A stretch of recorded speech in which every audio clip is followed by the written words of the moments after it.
大家好，欢迎回到跨时空的流浪者之歌。今天要讲的是第9集河渡的第2部分，极美之美。离一切之相后，极美之喜以美油然而生。在前集中，我们提到辛克莱告诉玛丽安娜，他所转世的修行者悉达多已分离18年的路华农终于重逢了，也见到了他从未谋面的女儿安舒雅。可是路华农的病危又让他们再度分离了。离别那天，悉达多望着载他们的救护车消失后，他觉得这段重逢与亲情又刺伤了他。每当渡有溪眷的旅人过河时，心里浮起了羡慕之情，特别是那些有期待女儿的人家。唉，我为何未能拥有这种快乐？他常常怨叹着。他开始辗转反复地思念起自己的父母亲路华农与女儿，这人间爱情与亲情就像生死轮回般的难度。玛丽安娜说，既然如此难以割舍的思念，就去城里找他们啊。辛克莱慢慢地回答说，悉达多是有几次回到城里去，每次都只是偷偷地躲在树后，远远地望着路华农的宅地，已经不是昔日的大庄园了。偶尔才会看到安舒雅要去上学时的身影，不过从未看到过路华农。悉达多心中纠葛的是，见了以后又怎么样？都这么多年了，我已有自己的路，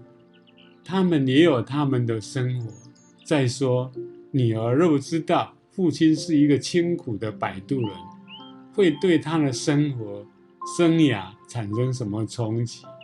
何况亲情虽暖与甜，然而由上含有诸多的酸苦辣之纠缠啊，会是门前残雪日仍消，室内红尘浅水扫的困境啊。后来他辗转得知，路华农在那次重逢后不久就病逝了，骨灰也撒在长河中，与天地共存了。他与他的人间老师的情爱，又在一幕一幕地出现在思念之中。从邂逅时的经验，到学习人间情爱的缠绵，再到引他进入商界，成为社会精英。在滚滚红尘里，历经人间波浪中，伊人也是帮他解决困难的贵人之一，而在中年时，自己也帮他启动了皈依佛门的机缘，在相隔多年后的意外重逢，可是后来又再度别离。于是他的静好岁月因此而苦于人间情爱、爱情、亲情的纠缠，这一关要如何度过呢？后来当悉达多在河水的水面上看到路华农，看到莲居士他那平安晶莹的眼神时，那离一切之相后的极美之喜所形成的晶莹之美，让他整个心就平静了下来。悉达多喃喃地念着，我昔日的爱人也是老师啊，感谢你又再渡了我一次，渡过了人间最难的情关。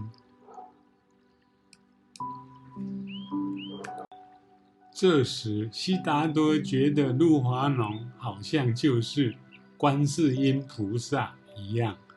安详圆满之光纷纷飘落而下。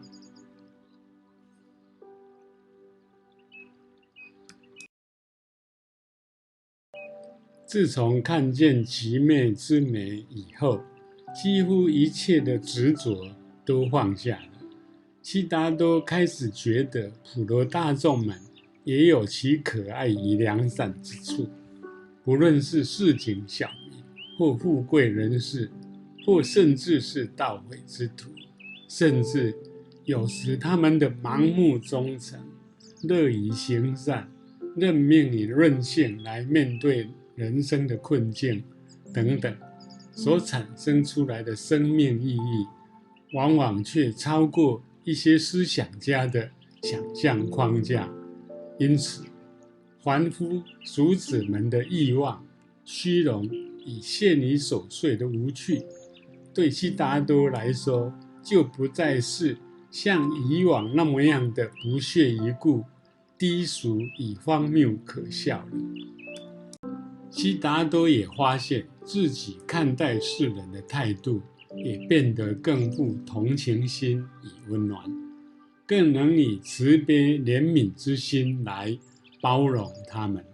他回想起在他年轻经营茶叶事业时，虽然也乐意来跟茶商、茶农、村民、贩夫走卒等凡夫俗子们往来，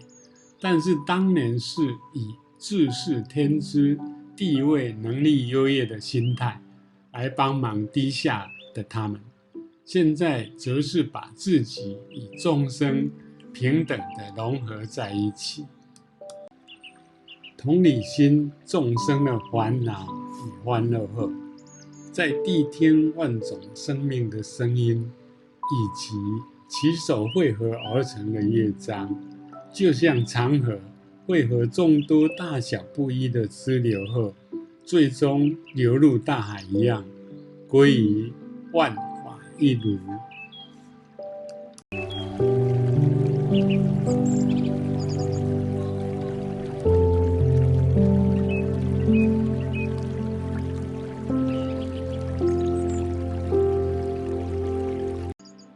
这个时候，他终于参透了世尊所谆谆教诲的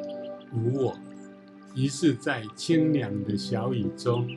潺潺的流水声里，悉达多更清晰地听到了那低沉的和音哦。玛丽安娜问：为何又是那个字嗡？辛克莱缓缓地说：它是圆满之意。玛丽安娜突然又有所感地问道：对了，悉达多有在与他年少时的好友，后来也成为佛门的一派宗师甘露再重逢吗？接下来故事即将在下集完结了，希望你会喜欢这个故事，并加入订阅、按赞、开启小铃铛，并分享给你的亲友们。也欢迎你提供宝贵的意见，谢谢你，下次再见喽。